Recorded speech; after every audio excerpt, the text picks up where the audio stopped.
So today, guys, I'm going to show you what I do with my trap sample. So when I pour everything out of my trap, after about a week or so, I end up with this.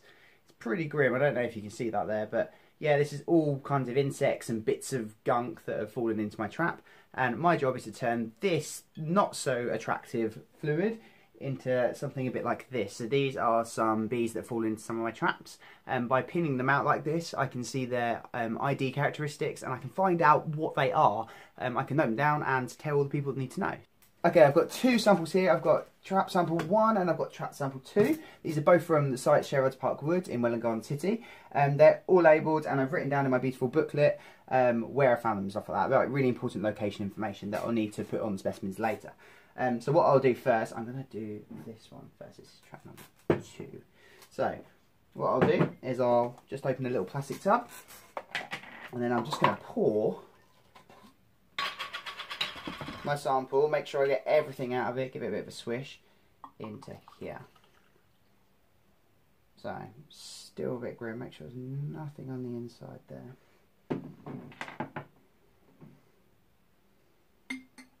Sometimes you have to give it a bit of a swish. Straight in. Last specimen. Cool. You just broke this? Oh well. This is my trap sample. What I'm going to do is I'm going to remove as much liquid as I can without removing any specimens, and then I can start to sort the specimens properly.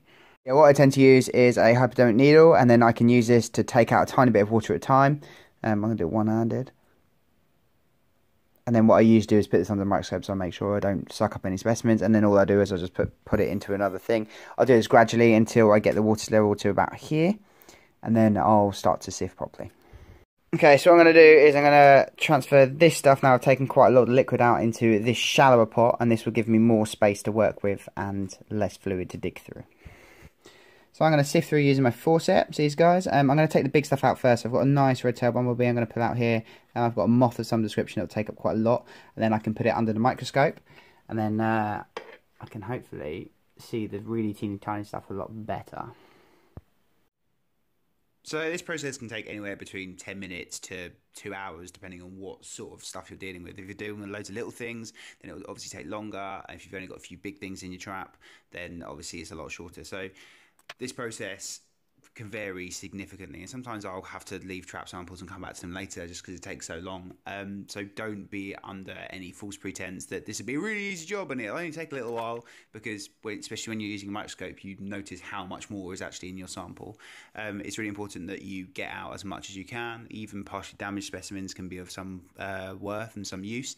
So just because it doesn't look particularly fantastic doesn't necessarily mean it's not valuable to science or to recording. So yeah, really, really important you get as much as you can out of a sample, because at the end of the day, you've put it out there for X amount of time and you're spending this time, so make it worth your while. Okay, so I've separated all the things into their groups. So this is a little vial of flies. There's loads of stuff in here. I don't deal with flies, so I'll send them off to someone else who does. Then we don't waste the records. Here is all 4 beetles, which is the group I am looking for in my vial, which is a bit sad, but you know, early days. And then on here I've got my bugs. I've got a giant moth that I need to ID, and then I've got a couple of bees. The thing with bees is, because they're so hairy, when they get wet they go all matted. So you can't see any of the things you need to tell what they are. So what you have to do is you have to make them all fluffy again. There's lots of different ways of doing this, but the easiest way that I have found is to use something that you wouldn't usually think a entomologist would use. And that is a hairdryer.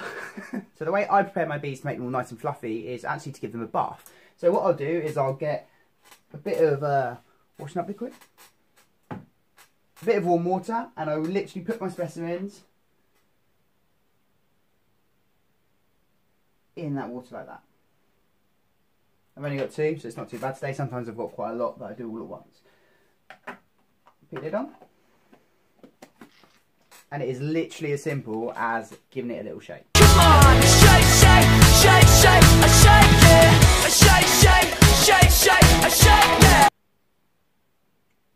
So people are quite often worried that they're going to break their specimens, but if they've been as long as they're not being stuck in alcohol for the whole time and they're not that brittle. Because they've been wet but they've been preserved, they haven't gone all stiff and dry, which means they're likely to snap.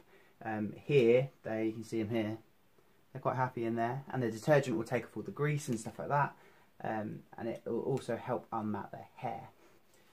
Now we've bathed them, now we need to dry them, and this is really, really important to get them dry because it makes their hair look beautiful. You're essentially washing their hair. I use a toilet tube with a bit of mesh, put over the top of one end, and then I've put a rubber band or a hairband, that'll do, over the top like that. And then all I'll do is I'll take out my specimen and literally put the other end on, like that.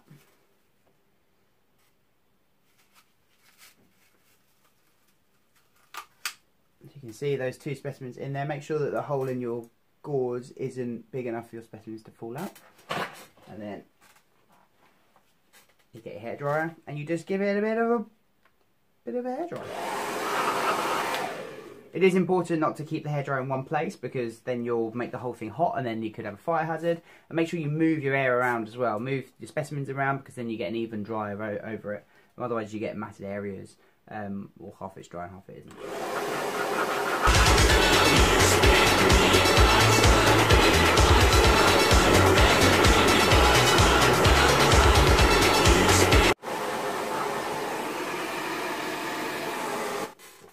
When your specimens are beginning to look fluffy and they're no longer wet looking, and then you can take them out and then you can pin them as normally you would. So here's one all pinned out, looking beautiful. I've actually done a few of these and it managed to attract a cuckoo bee, which is attracted to the scent, and this is their host, and if it can fool them, it can fool anyone, right?